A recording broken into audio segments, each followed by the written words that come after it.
If you're going through a transitional phase, not just with weight, but with your life, or you're having sort of habits and things that just don't align with you as a person, and you've also got this knowing where something just isn't right. Like, we all have it with certain things, and I think we can deny ourselves of so much growth because we don't want to go into the unknown or go into the uncomfortable. I thought I'd break this down in this video into points that have really helped me be able to step out of my comfort zone. I'm going to be sharing the ways you can finally make that change, whether it's changing jobs, changing where you're living, leaving a partner, committing to a muscle building phase, or just anything that you know is for the greater good, but you know it's something that's uncomfortable and hard. I think if we're always going after change, but it's coming from the wrong reasons, it's just a recipe for disaster. And I really think it takes something to stop you in your tracks, to really look at things that maybe you've been pushing under the rug. Maybe it's covered in overworking. Maybe you find yourself throwing all your time and energy. You're always distracted. You're always doing something because you don't want to sit with certain emotions, certain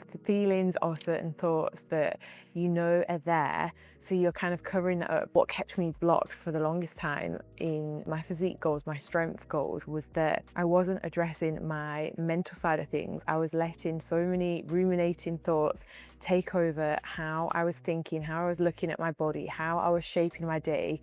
And I've had it both sides, as in I've been someone who has just not had any discipline around food whatsoever and overate a lot, emotionally ate.